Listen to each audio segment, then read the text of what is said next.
Vale, pues buenas tardes a todos los asistentes que os conectáis desde los diferentes puntos de España y buenos días a aquellos que os conectáis desde Latinoamérica.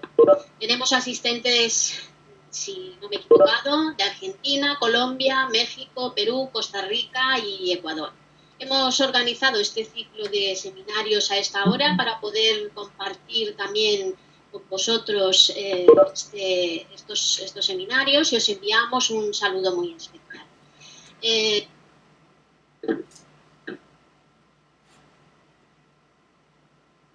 A ver, porque se me mutea automáticamente el micro. ¿Me oís? Sí, sí. Vale. Bueno, pues para aquellos que no me conozcáis, soy Asun Castaño, miembro de AENUI, la Asociación de Enseñantes Universitarios de Informática, y trabajo en la Universidad Jaume I de Castellón en la Comunidad Valenciana.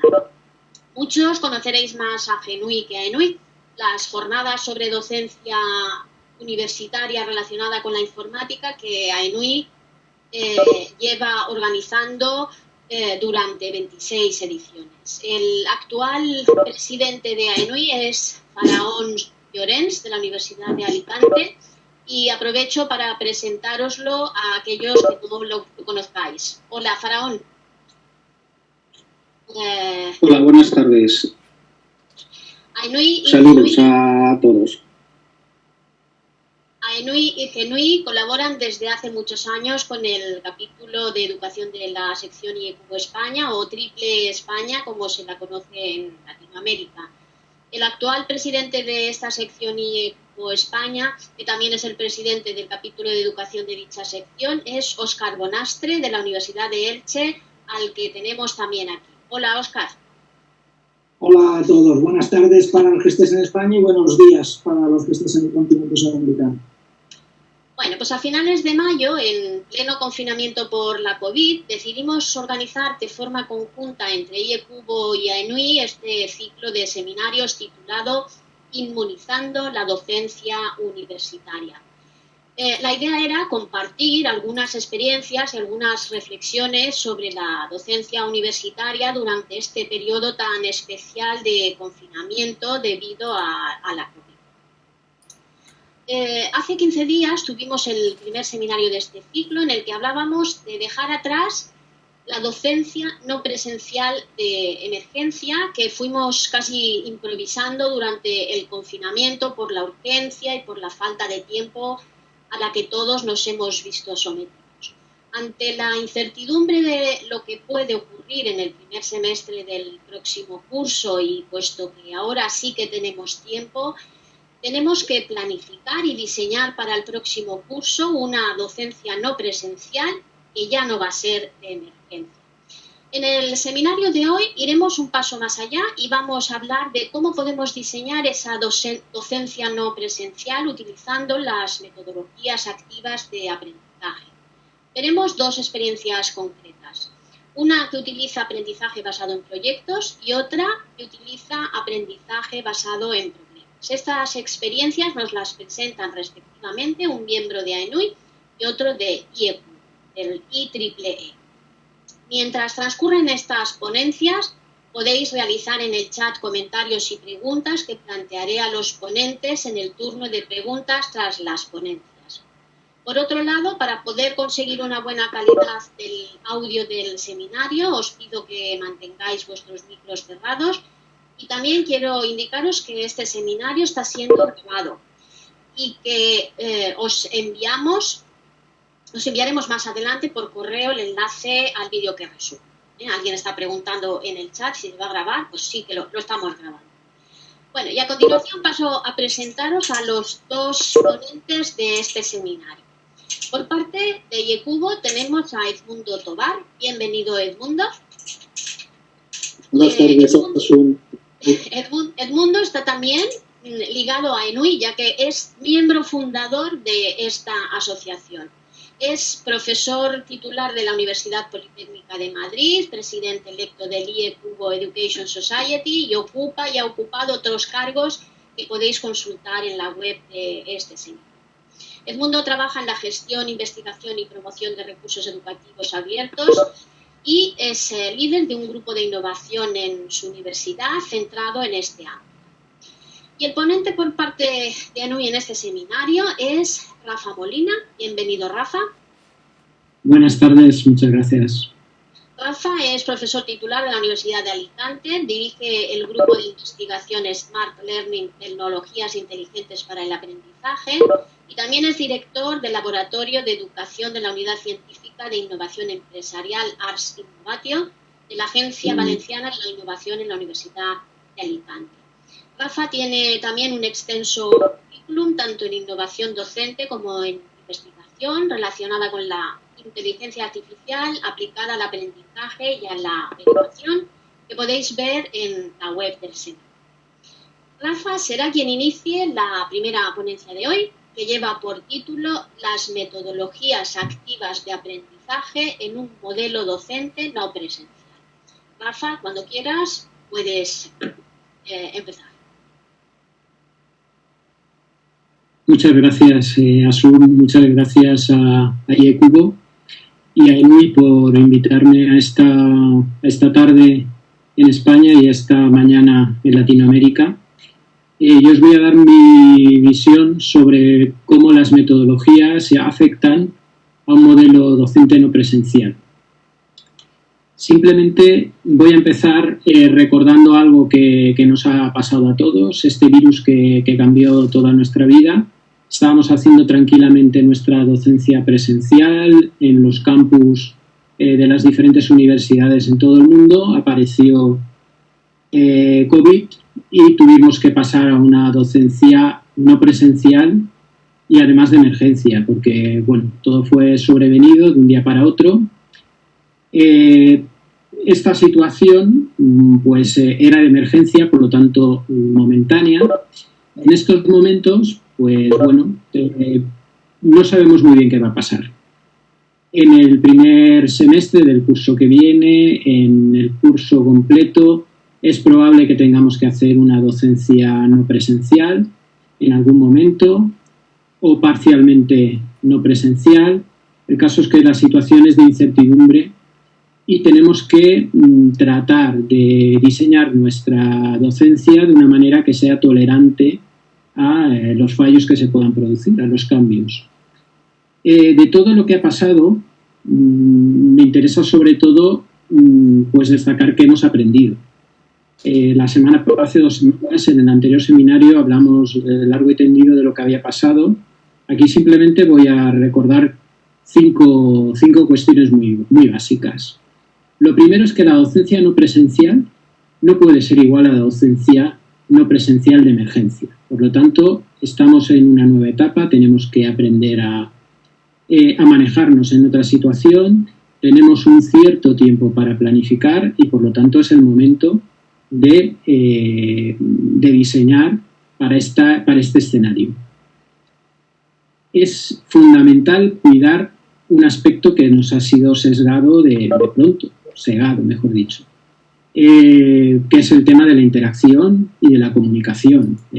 Ahora es más complicado, no tenemos esta interacción personal, por lo tanto, de alguna manera tenemos que cuidar este aspecto.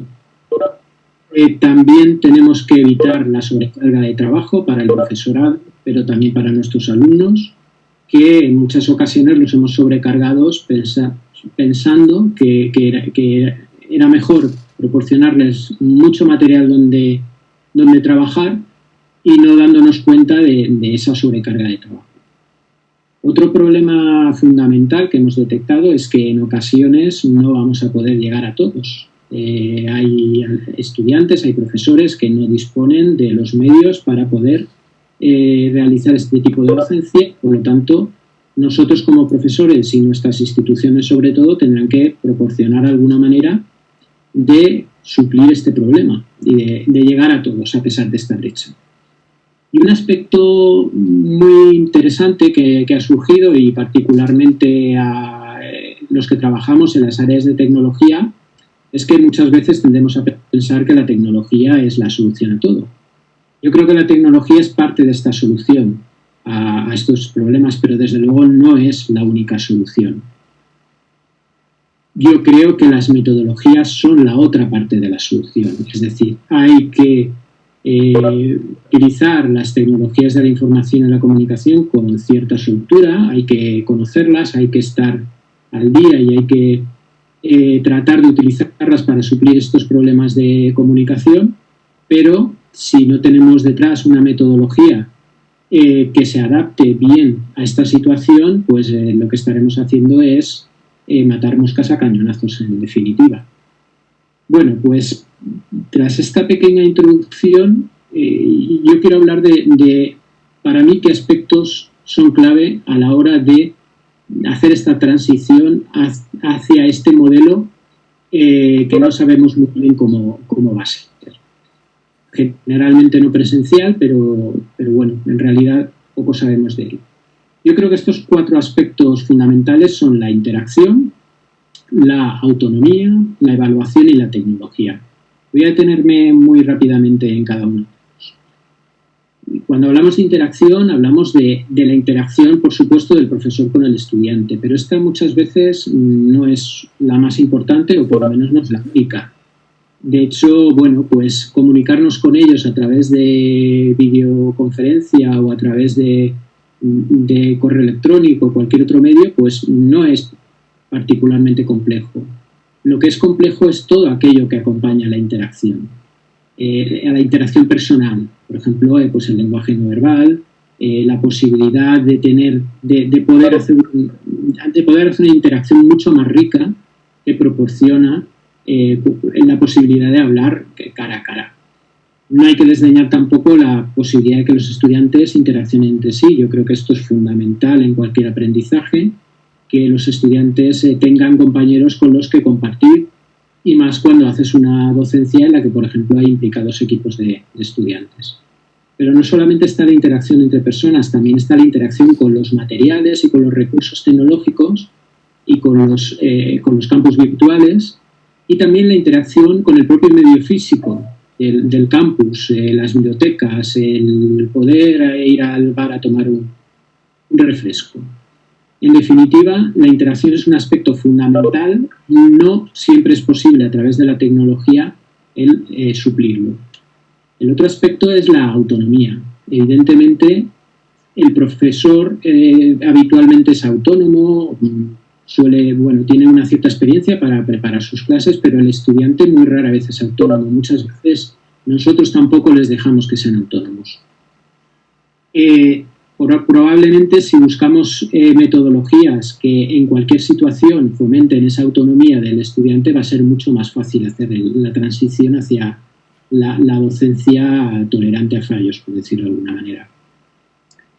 En cuanto a la evaluación, pues estamos muy preocupados por los temas de autoría, por detectar copias, porque nuestros estudiantes sean los que dicen ser, pero muchas veces esto no depende tanto de cómo, de si el examen podemos utilizar cámaras o no podemos utilizar cámaras, sino de cómo se plantea esa evaluación, quién hace esa evaluación, es decir, si les permitimos, por ejemplo, que hagan autoevaluaciones o que hagan evaluaciones entre iguales, y sobre todo cuándo hacemos esa evaluación, si la hacemos al final como una única prueba objetiva o supuestamente objetiva, o si, por ejemplo, la repartimos a lo largo de todo el proceso de enseñanza-aprendizaje.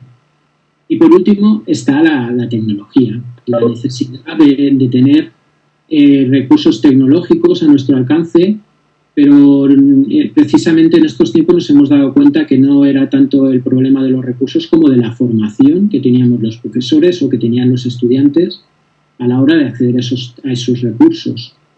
En definitiva, ¿qué ocurre con las metodologías activas cuando hablamos de estos aspectos? Bueno, pues me van a permitir que incida un poco en este tema porque creo que es importante.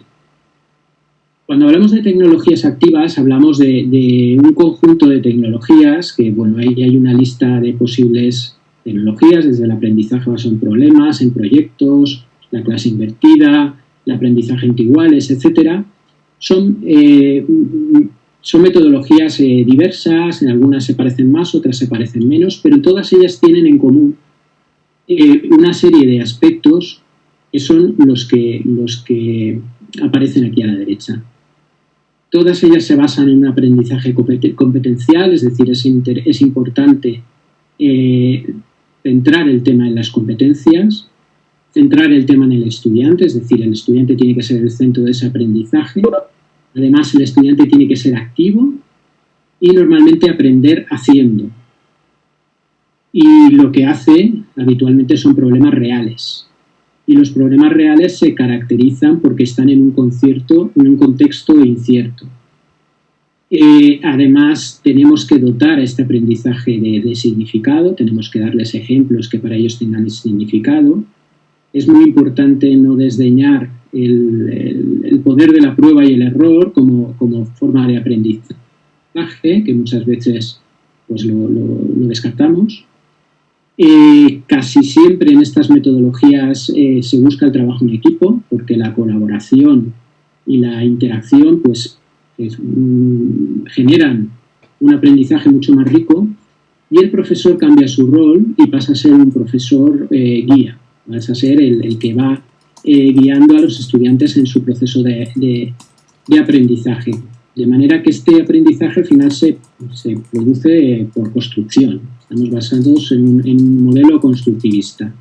Si os dais cuenta, todos estos conceptos, que son bastante genéricos, se pueden aplicar prácticamente a todo lo que serían estas metodologías, que yo creo que son el punto en común que tienen.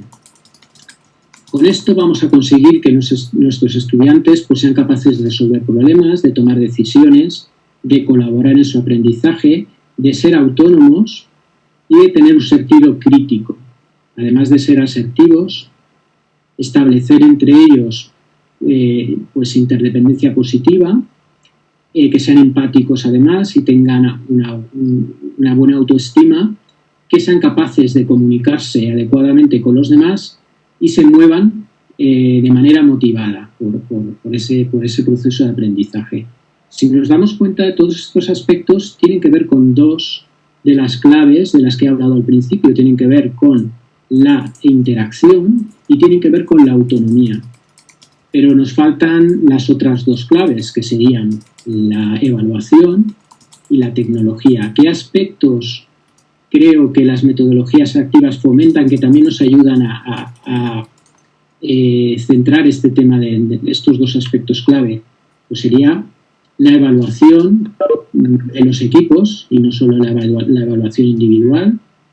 Esta evaluación, por supuesto, tiene que ser multidimensional, tiene que ser variada, no puede estar solo centrada en conocimientos, debe ser continua, es muy importante la retroalimentación lo más inmediata posible y hay que evaluar cosas nuevas como la capacidad de investigación, la capacidad de creación y, como he comentado antes, pues fomentar también que ellos sean capaces de autoevaluarse y de evaluar a sus compañeros.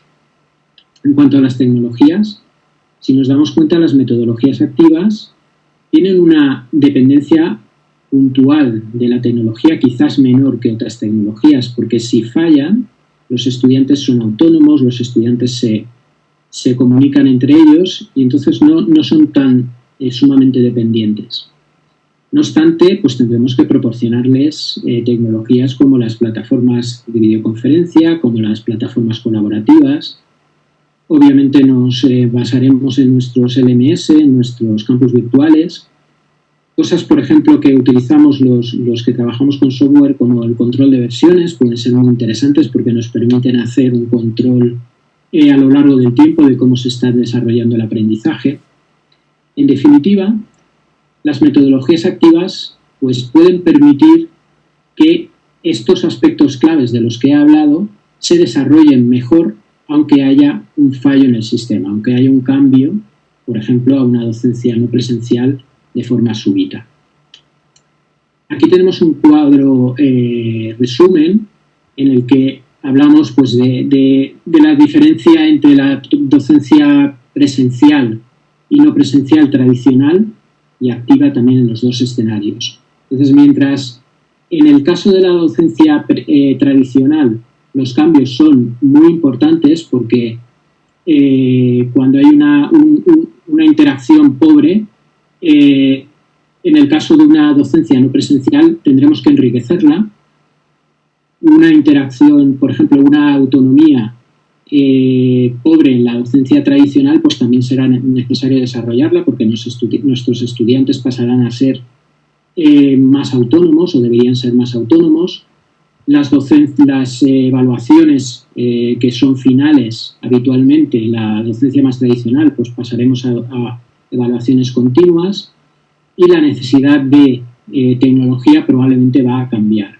En el caso de las metodologías más activas, los cambios son mínimos. Como vemos en la tabla, básicamente lo que hay que hacer es enriquecerla y hay que mejorarla y estar pendiente de ellos, hacer un mantenimiento y un control, pero básicamente no hay cambio. Y para demostrar esto, pues os voy a contar nuestra experiencia de aprendizaje basado en proyectos.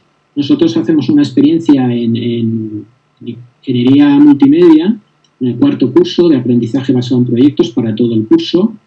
Y este año pues nos hemos tenido que pasar de una docencia presencial, como todos, a una no presencial. Hemos pasado de lo que llamábamos el ABP Game al ABP Game Online. ¿Cómo ha cambiado nuestra docencia? Pues la verdad es que ha cambiado poco. Voy a tratar de haceros un resumen. Se trata de un conjunto de asignaturas del grado de Ingeniería Multimedia de cuarto curso, por todas las asignaturas de este curso. Los contenidos se aprenden realizando un proyecto, que es un videojuego, y el proyecto se realiza en equipos de 5 estudiantes. Para cada uno de esos equipos hay un profesor tutor. Cuando hemos pasado de esta docencia presencial a una docencia no presencial, no ha habido cambios. Hemos mantenido exactamente todo como estaba. No hemos tenido que realizar ningún cambio. Veamos con más detalle si hay algún cambio en algún apartado. En cuanto al proyecto, pues manejamos un proyecto integrador único en el que trabajan en equipo, con un aprendizaje autónomo, con habilidades de comunicación, realizan una planificación temporal para desarrollar capacidades críticas de autogestión, trabajan con situaciones reales y en un entorno muy interdisciplinar. Cuando hemos pasado a un entorno no presencial, no ha habido ningún cambio en los proyectos. Los proyectos siguen siendo los mismos.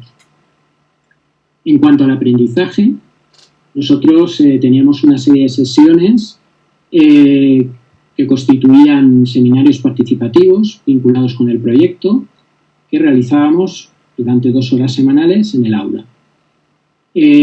Luego teníamos otra serie de sesiones de desarrollo donde hacíamos una tutorización, un seguimiento continuo, trabajaban de manera individual y en equipo, también en el aula durante 2 horas y fuera del aula durante 3 horas semanales, de tal manera que al final cada asignatura eran 6 créditos, correspondientes aproximadamente a 150 horas de trabajo por el estudiante.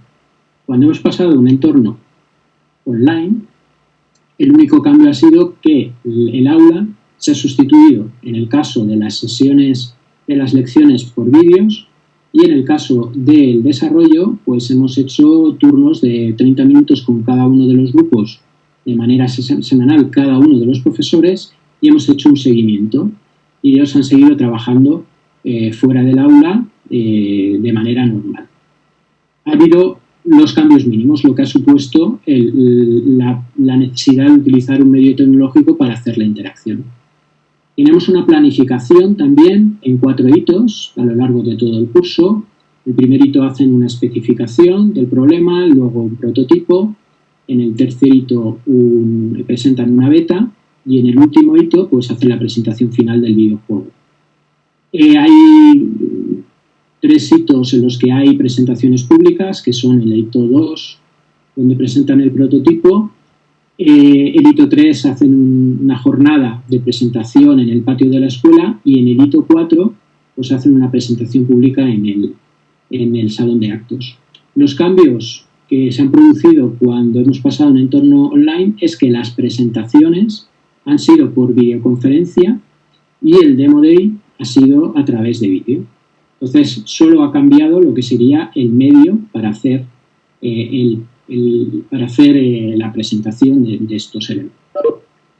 Ellos realizaban también un presupuesto basado en entregables con una estimación de horas y de puntuación. Rafa. Sí. Disculpa que te interrumpa. Sí. Paso de tiempo, intenta ¿verdad? abreviar, exacto, intenta abreviar. Sí, Por favor. voy a... Gracias. Bien, de nada, gracias a ti por avisarme. Bueno, el presupuesto no ha cambiado tampoco en el caso de la docencia online. En el caso de la evaluación, que quizás es lo que más llama la atención, pues los cambios que ha habido son ninguno. Es decir, nosotros seguimos evaluando los entregables, evaluando el proyecto completo, haciendo las evaluaciones de las presentaciones y defensas orales, etcétera, exactamente igual que estábamos haciendo, cambiando simplemente el medio de comunicación. La tecnología que utilizábamos, bueno, tenemos muchas herramientas que utilizamos, también es cierto que estamos en una titulación de tecnología, entonces tienen cierta facilidad para utilizarlas, pero el único cambio que hemos hecho ha sido incluir herramientas de videoconferencia y herramientas de grabación de vídeo para que puedan hacer esas presentaciones. Decir también que los resultados los hemos medido a través de una encuesta y entre estos serían los resultados, la valoración que han tenido los estudiantes sobre si han aprendido más o no y sobre la metodología antes del confinamiento, y estos han sido los resultados después del confinamiento. Es decir, no hay cambios reseñables. Consideran que hemos seguido prácticamente igual. Entonces, bueno, simplemente para terminar, pues deciros que yo creo que las metodologías tradicionales no presenciales suponen cambios en la tecnología, como en todos los casos, pero también hay que hacer un esfuerzo importante en la pedagogía. En el caso de las metodologías activas, pues a nosotros nos ha supuesto un cambio en la tecnología, en parte, lógicamente, pero no hemos tenido que cambiar prácticamente nada en la parte pedagógica. Y, en definitiva, pues creo que las metodologías activas se muestran más tolerantes a fallos. Ahora vamos a tener oportunidad de que el mundo nos cuente su experiencia, que supongo que será similar. Bueno, muchas gracias por atenderme y disculpad por este pequeño retraso. Cedo la palabra a Asun. Gracias. Vale, muchas gracias, Rafa.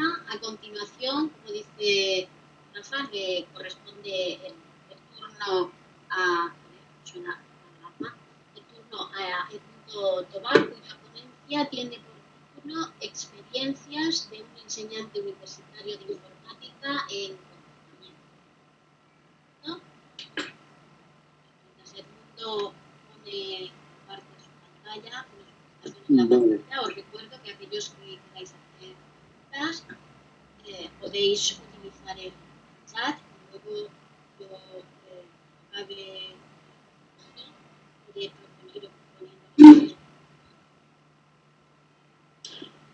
¿Veis la pantalla? Sí, perdón, Asun, ¿veis la pantalla? ¿Sí? No. Bien, pues empiezo entonces. Vemos aquí. ¿Y la pantalla? ¿Y la pantalla no? No, vemos solamente la imagen. La cámara, pero la pantalla. Sí, perdón, a ver.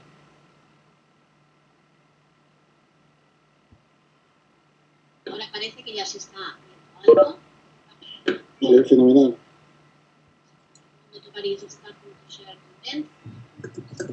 Bueno, pues... Ahora ya se empiezan a ver.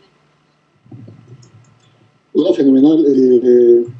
Muchas gracias, Asun. Es un placer estar aquí. Bueno, gracias a Óscar por la organización del seminario y sobre todo también pues a todos vosotros, Asun, Faraón. La verdad es que yo estoy familiarizado hablando con personas, con compañeros de IECUBO, pero me hace especial pues, poder intervenir en un acto como este, patrocinado también por AENUI, en el que participé hace tiempo en sus inicios.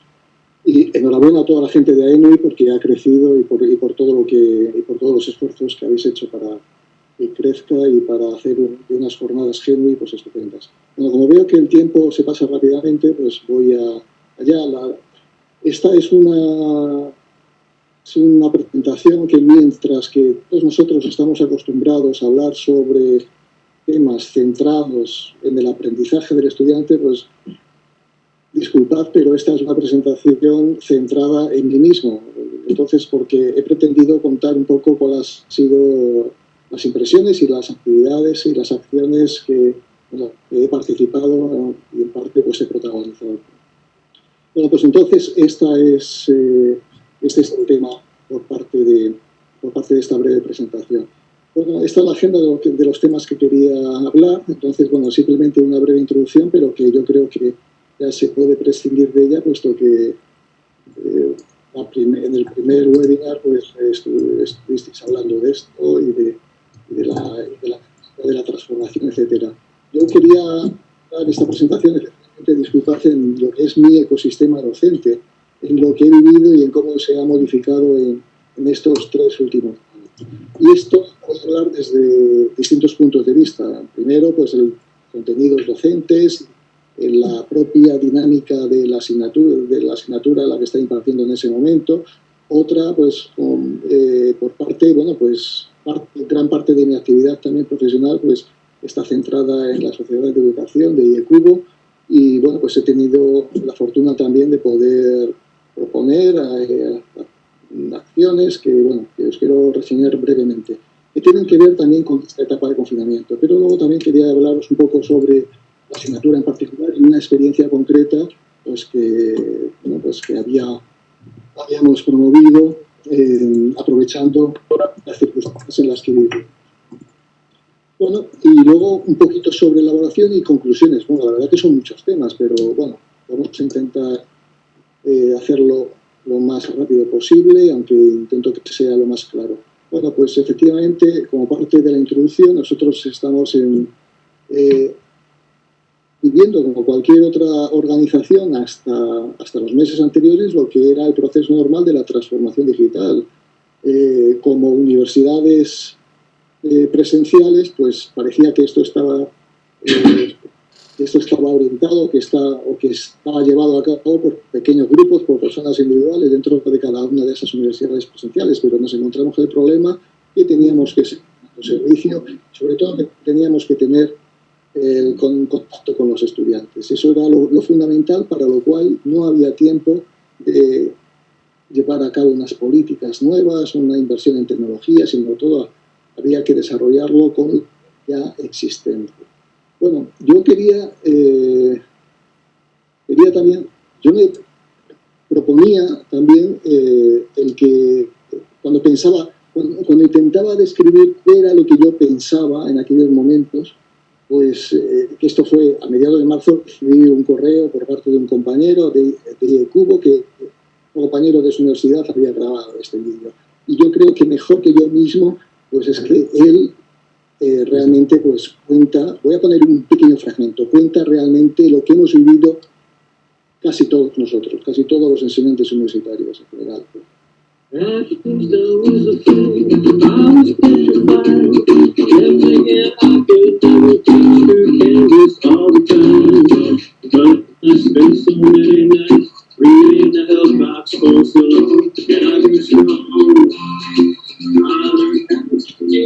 Diles algo.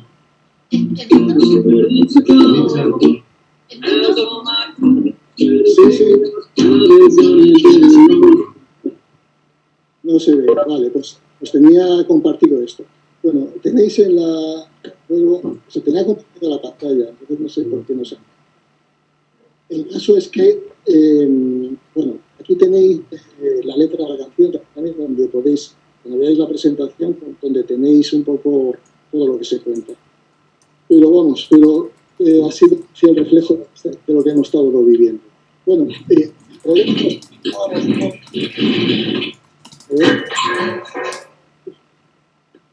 bueno, pues estas son todas las situaciones que se ven en la canción también.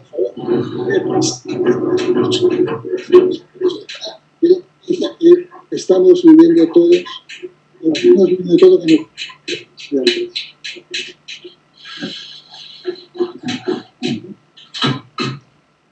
Por favor, disculpad, no sé si hay alguien que tiene el micro activo.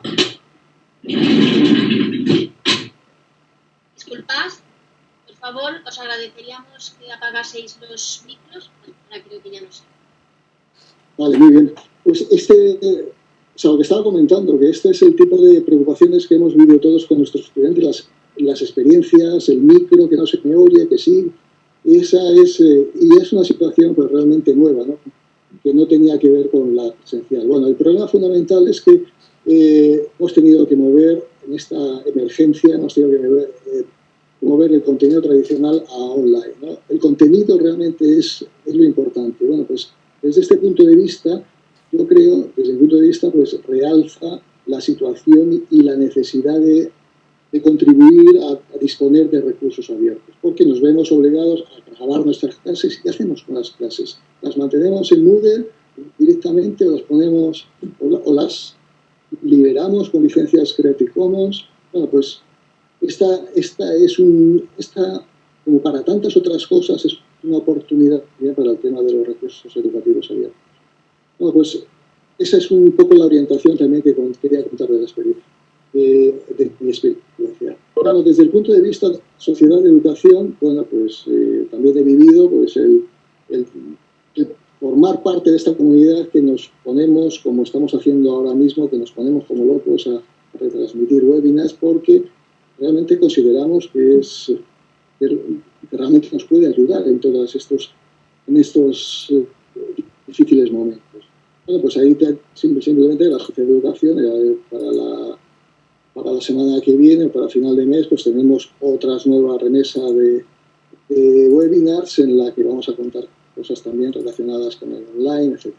Bueno, nosotros, hablando de prácticas en abierto, pues la Sociedad de Educación establecimos un MOU con un acuerdo con Merlo. Merlo, para los que no lo conocéis, es el principal repositorio fundamentalmente de recursos abiertos en los que, bueno, organizamos y participamos en las comunidades de Information Technology y de Computer Science, bueno, en la que la característica fundamental es que los materiales están revisados. Muchos de los materiales están revisados, bueno, pues atendiendo la necesidad de que estos sean de calidad. Bueno, pues en estos meses, en mayo en particular, lo que hicimos fue, durante 2 semanas, pues con ayuda y bajo este acuerdo, pues desarrollamos y liberamos una plataforma de recursos educativos que podían ayudar al instructor, en este caso, pues para toda la docencia online. Tiene distintos apartados, os invito a que lo veáis, pero, por ejemplo, pues esas son las categorías de recursos de la forma en la que está organizado, y tenéis, bueno, pues evidentemente los recursos de IECubo, recursos educativos y el acceso pues a los materiales que promociona algo que se llama, una unidad muy importante que se llama en IECubo, que se llama el Educational Activities Board. Y luego hay evidentemente también recursos de Merlo que están patrocinados en nuestras áreas de ingeniería, de Computer Science, de Information Technology, otros recursos, etcétera, que no tienen nada que ver con Merlo. Y bueno, la posibilidad de participar en una comunidad que es de la herramienta de la comunidad de IECubo que se llama Collaboratec. Bueno, pues estos son los contenidos de los que no me voy a parar más, para ir directamente a hablar de otro tema. Entonces, siguiendo con mi ecosistema docente, en esos momentos, además de temas educativos, mi vertiente de sociedad profesional, pues está el tema de la asignatura en la que estaba impartiendo en aquel momento.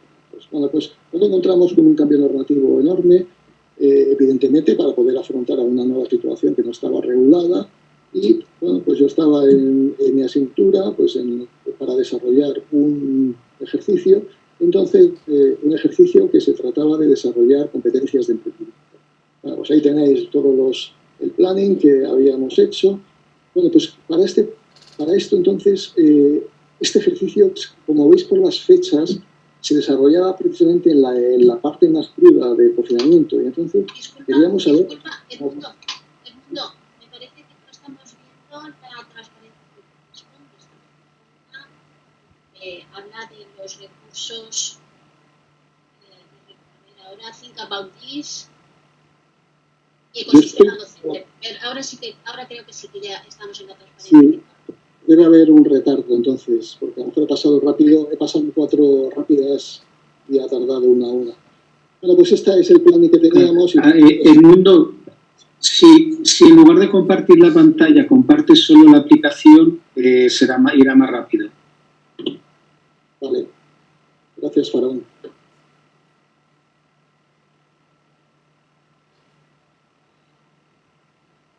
Bueno, pues voy a...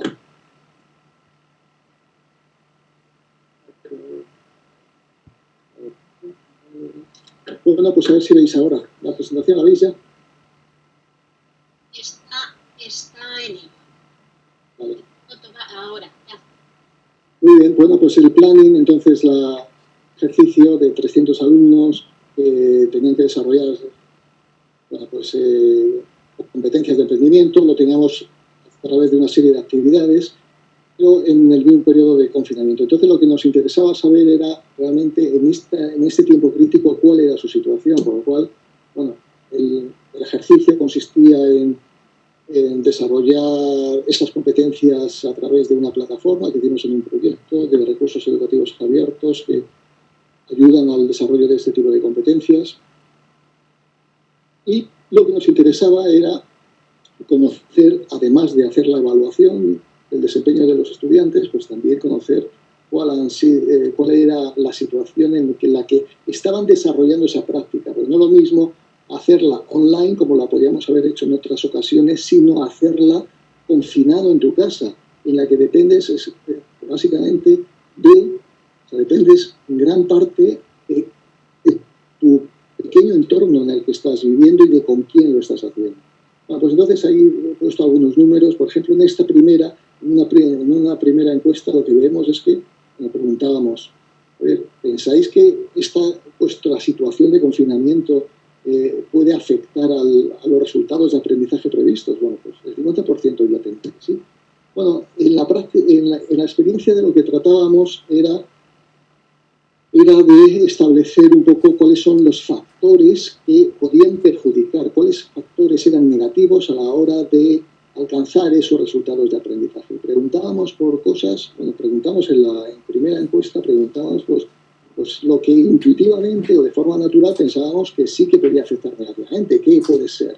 Pues que vivas en una vivienda con muchas personas, en una superficie pequeña, que tengas que compartir tu espacio de trabajo con otros familiares, o que tengas una limitación en los recursos tecnológicos, ya sea que no tengas el tipo de sobremesa, etc. Bueno, pues conociendo ya cuál era la situación, al final, una vez completada todo el proceso de la práctica, etc., pues lo que hicimos fue preguntar por su opinión acerca de en qué medida ponderaban cada uno de esos factores negativos, y de acuerdo a ello, pues lo que hicimos fue matizar un poco la calificación final siempre al alza, ¿no? Bueno, pues a ti te reconocemos, a la vista de vuestra opinión, que pues habéis vivido esta práctica, la habéis desarrollado en una situación un poco difícil, pues entonces pues te subimos determinados puntos, ¿no? Ahí veis que la mayor parte de la gente en esta última, la mayor parte de los estudiantes pues veían que había sido perjudicial para ellos. Pero hay un 20% por lo menos que sí que decía, bueno, pues que lo habían desarrollado mejor que si hubieran estado afuera, ¿no? Bueno, pues a esos no les hemos tocado evidentemente la calificación, pero sí al contrario. Bueno, pues entonces, otras circunstancias. Bueno, pues aquí cuando les proporcionas un texto libre para que se explique realmente es cuando tomas conciencia de uno a uno de la situación en la que la han vivido y se encuentran casos realmente que difíciles han sido, ¿no? Bueno, pues es una forma también de tomar, como decía, de tomar conciencia. Bueno, yo quería comentar también brevemente el tema de elaboración, porque todo esto lo hemos evaluado, lo hemos ajustado también de acuerdo a los criterios de confinamiento que habíamos establecido, pero en general el tema de la evaluación es que, por otro lado, pues es que una situación nueva, que no está regulada, como decíamos, y cualquier cambio normativo, pues parece que todos tenemos que posicionarnos, ¿no? Y adquirir derechos una nueva situación, porque si no lo adquirimos en ese momento, pues difícil sea, ¿no? entonces ahí os pongo un ejemplo. Yo recibo un correo de la delegada de cuarto, me dice, oye, que no podéis poner instrucciones, que no podéis pedir cámaras, poner cámaras para vigilar eso. Pues bueno, luego consulto al jefe de estudios, me dice, sí, pues mira, según la normativa, etcétera. Todo esto, insisto, es una nebulosa que hasta que no se regule, pues estamos en este tipo de situación. Y ahí sí que me parece una parte de frustración que puede tener el profesor, ¿no? Pues diciendo, a ver, los representantes de los estudiantes están muy preocupados por la gente que no quieren tener ningún tipo de control, cuando realmente parecería que la situación debería ser la contraria, es decir, que los representantes deberían más proteger a aquellos que tienen un comportamiento honesto y que no van a tener ningún tipo de irregularidad. Bueno, esa es una experiencia que siempre la pongo ahí como punto de reflexión. Y para concluir estos temas, ¿no? O sea, ya que en estos momentos estamos viviendo unas situaciones que como nuevas y con una nueva situación, pues parece que el aspecto ético debe de tomar una importancia, ¿no? Y porque fijaros que nosotros, por ejemplo, los primeros exámenes los hacíamos sin ningún tipo de control y como habéis visto antes, pues pedíamos un código de honestidad, pero sin ningún tipo de vigilancia. Bueno, también quería resaltar que todo esto, algo que ya había mencionado, que la oportunidad y el reto que tenemos es de aprovechar el disponer, y ahora que estamos generando tantos contenidos online, también de ponerlos a disposición en repositorios abiertos y que otros lo puedan reutilizar. Y luego, pues también, bueno, otra situación, pues el nuevo status quo que tenemos que establecer. Yo parece que si no puedo vigilar, que se me impiden vigilar por medios online, yo no sé, el día que vuelva a hacer un examen en modo presencial, ¿qué pasa? Que no voy a poder ponerme al lado del estudiante para vigilar porque ya se ha adquirido ese derecho. Es decir, todo esto hay que, a través de todas estas normas, es decir, darlo, estamos en proceso de...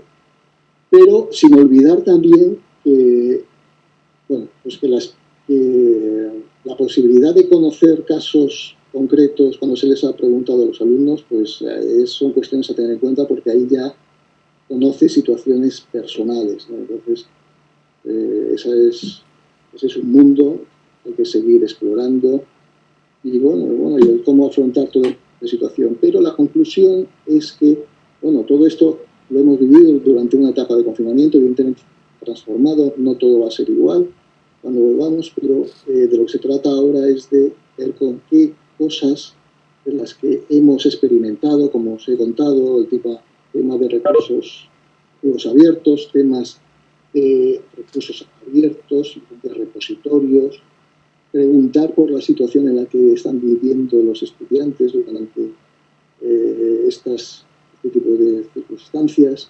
Bueno, todas esas son acciones que os he contado, pero que habrá que ver cuáles de ellas son sostenibles, qué es lo que vamos a mantener a lo largo del tiempo.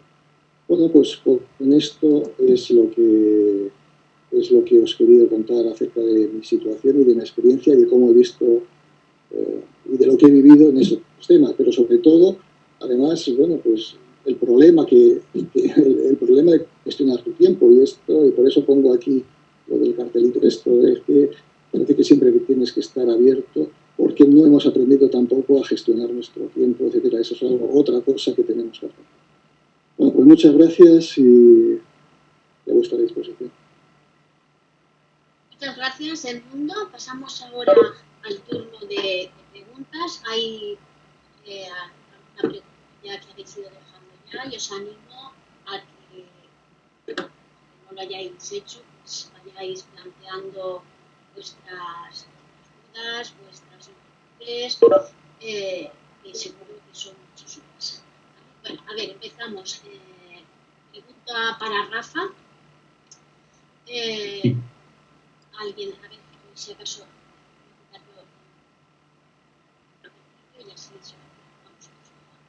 ¿vale? ¿Qué diferencia la aplicación de las metodologías activas en un contexto presencial, de su aplicación en un contexto no presencial. ¿Se pueden aplicar todas en ambos contextos? Esto está hablando. Y algunas de estas metodologías es especialmente adecuada en el contexto no presencial. Bueno, pues, a ver, yo como en toda la vida es difícil responder de una manera categórica. ¿Qué metodologías son mejores para aplicar en un contexto no presencial? Pues yo creo que aquellas que no dependen tanto de por un lado, de la interacción síncrona y por otro lado del tema de la autoría y de la identidad de la persona que está al otro lado de la pantalla. Que yo creo que por otro lado son los aspectos que más nos han condicionado en este tiempo. Las metodologías activas, desde mi punto de vista, son muy adecuados cuando los grupos tampoco son excesivamente grandes, cuando podemos hacer un seguimiento bastante personalizado de los individuos y de los grupos, de los equipos que formamos. En este caso, si tenemos un número acotado de individuos, un número acotado de grupos, pues normalmente uno tiene un conocimiento bastante extenso de cómo está funcionando cada grupo y entonces el tema del confinamiento no afecta tanto, el tema de que la docencia sea no presencial, porque si tú has visto desde el principio cómo un estudiante está realizando su labor, cuando llegas al final no te llevas ninguna sorpresa. Por lo tanto, desaparece ese problema de si me vigilan o no me dejan de vigilar. Yo sé perfectamente mis estudiantes qué han hecho y qué han dejado de hacer. Entonces, yo creo que ese es uno de los problemas fundamentales. Y el otro problema fundamental es el de la autonomía. En este caso, ellos tienen que ser autónomos. Si tenemos una metodología activa desde el principio, ya les estamos formando y les estamos obligando de alguna manera a ser autónomos. Entonces, no supone un cambio tan radical. Y esa sería un poco mi respuesta, es decir, buscar aquellas metodologías que fomentan desde el principio la autonomía y evitan los problemas de identidad. A ver, pregunta para el grupo. ¿Hay algún tipo de iniciativa desde la Education Society para ayudar a las instituciones en la compartición de recursos? ¿Se me ha oído? Sí te he oído. A ver, para la compartición de recursos, evidentemente es una asociación profesional, entonces pues presta especial atención al desarrollo de sus propios recursos para atender las necesidades de los miembros. Esa es la prioridad fundamental, pero como he comentado antes, desde la Sociedad de Educación, pues estamos promoviendo también el uso de otro tipo de recursos abiertos. Es el caso del acuerdo con Merck y de este repositorio de más de 100.000 recursos. Entonces, bueno, pues dentro de cada una de las sociedades pues intentamos desarrollar a su vez nuestra estrategia y a su vez pues ayudar al propósito general de la asociación. Entonces, bueno, y el CUBO evidentemente tiene una plataforma de recursos, de cursos, etcétera. Algunos de ellos se ofrecen gratuitamente y otros pues con precios pues dependiendo de si eres miembro, de si no eres miembro, etc. Y siempre hay una oferta. Bueno, nosotros mismos vivimos, o las bibliotecas de nuestras universidades también normalmente tienen una cuota de inscripción para el acceso de lo que es IEEE Explorer, ¿no? Donde están todas los proceedings de las conferencias. Y bueno, también hay un tema también acerca de Open Access. Ahí está también Martín Llamas, que ha sido vicepresidente de conferencias, ¿no?, de la sociedad, ¿no?, y ahora lo es de miembros. Entonces, bueno, pues hay política de open access y de poder facilitar y de aumentar las publicaciones de todos y de conferencias y de revistas, dejarlas en entorno abierto. Bueno, pues... Sí. A ver, pregunta para Rafa también. Hay muchísima bibliografía sobre aprendizaje basado en proyectos. ¿Qué dos trabajos recomiendas para alguien que quiere empezar a hacer ABP?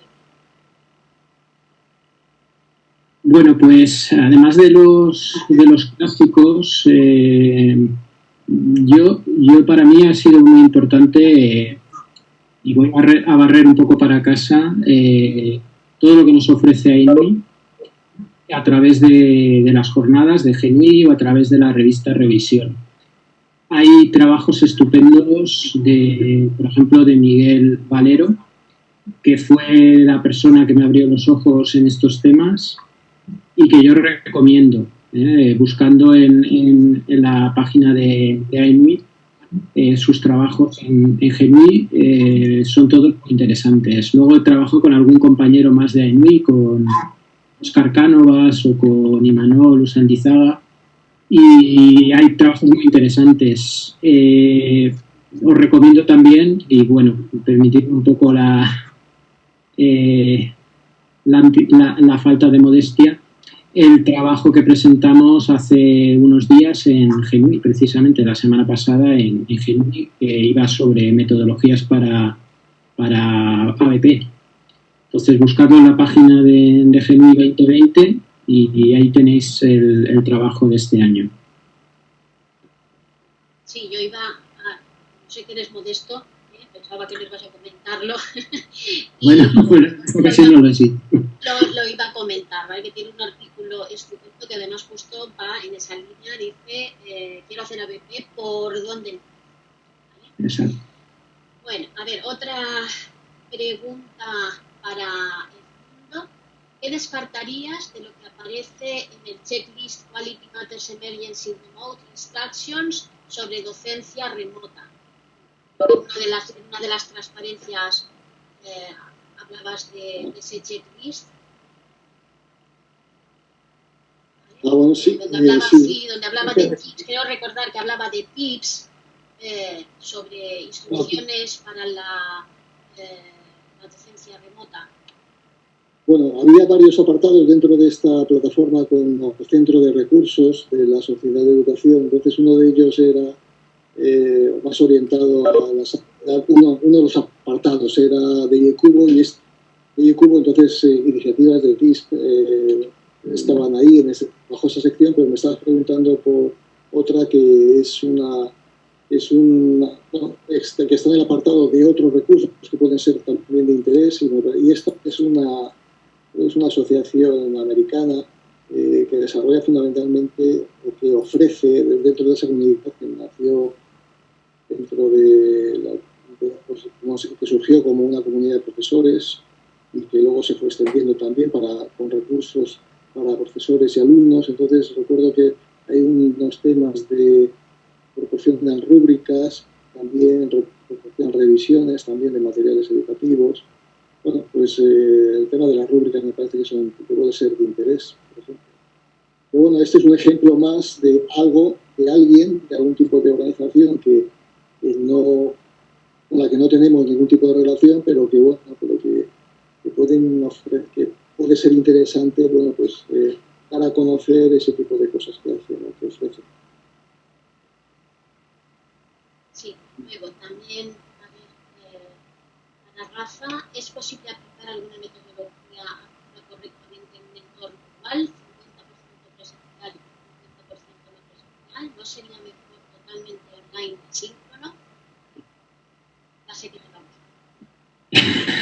Sí.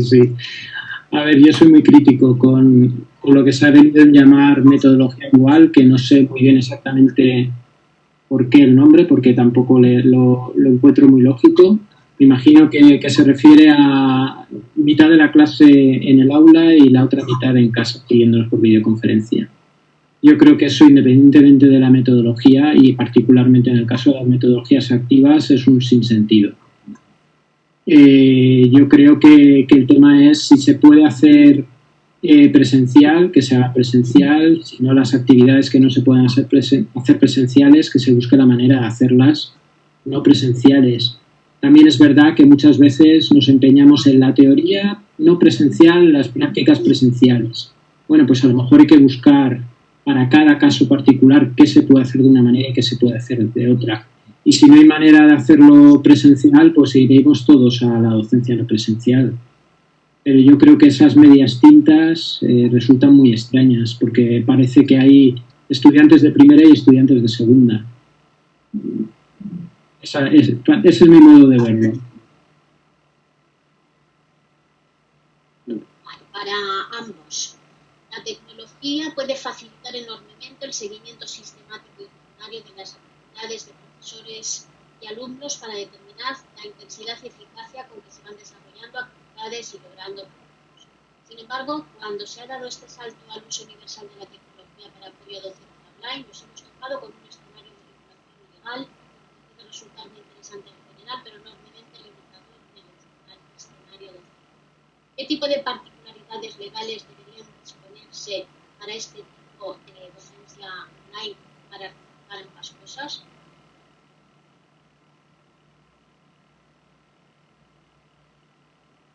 Bueno, yo en mi presentación pues realmente coincido con Valentín también en la importancia de todo este tema, ¿no? Porque todo lo que todo el sistema de control que teníamos en nuestra organización, en nuestra universidad, todo, parte de ello, pues no era aplicable en la situación actual. Entonces, pues es en lo que he insistido, que necesitamos una regulación que afecte a qué, pues de momento las tecnologías existentes, porque nos estamos manejando con las que ya teníamos. A medida que vayamos incorporando otras, pues habrá que ver de qué manera afecta pues a las personas. Entonces, bueno, pues en todo esto, pues como en cualquier otro ámbito, a medida que las oportunidades de las tecnologías crecen, pues hay que regularlo de alguna manera y bueno, establecer políticas que, bueno, pues que protejan a todos los implicados. Entonces, el ejemplo que estamos viviendo, ¿no? que poner una cámara, y es algo que nos habían protestado, que había comentado también, poner una cámara porque afecta a la intimidad en la que se desarrolla el examen. Bueno, pues, ¿cómo se ha corregido esto? Bueno, pues en pocas semanas en mi universidad, bueno, pues anunciando el uso que se le va a dar y luego impidiendo la grabación. Bueno, pues esas son acciones y son normas que deben ir apareciendo a medida que son necesarias el uso de esa tecnología. No quiero enrollar mucho más.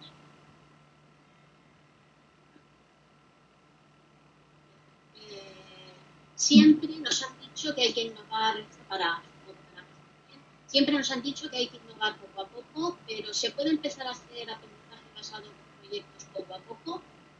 ¿O con el 50% de alumnos en clase y en otros en casa? Bueno, esta última parte ya creo que va en la línea de una pregunta.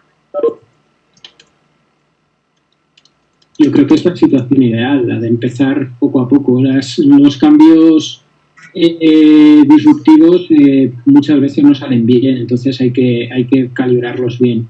El problema es que en esta ocasión no hemos tenido esa oportunidad. Hemos tenido que hacer el cambio de forma radical y si alguien quiere para el curso que viene utilizar una metodología activa por primera vez, pues va a tener que asumir ese coste porque no va a tener mucho tiempo para introducir los cambios. En general yo diría que las innovaciones es interesante introducirlas poco a poco, sobre todo por el buen estado mental del profesor. Pero bueno, si no se puede, pues hay que lanzarse a ello. Nosotros cuando introdujimos a la BP, pues nos lanzamos, la verdad que de manera un poco temeraria, quizás por la juventud en aquel momento, y la cosa pues, bueno, se ha ido refinando, pero no salió mal del todo. yo creo que es una cuestión también de si tienes apoyo de un buen grupo de profesores que estén en la misma línea, apoyo también institucional, del departamento, etcétera. Yo creo que en esto cada uno tiene que ajustarse también a sus propias... a la forma en que él se desenvuelva mejor y lanzarse poco a poco o a la vez, dependiendo de las fuerzas que tengas. Bueno, estamos ya fuera de tiempo, pero bueno, planteamos otra pregunta.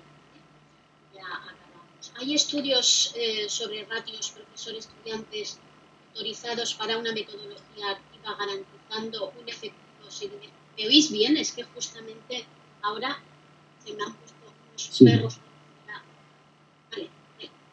Repito, ¿hay estudios sobre ratios profesor-estudiantes autorizados para una metodología activa garantizando un efectivo seguimiento del aprendizaje y el trabajo de los estudiantes?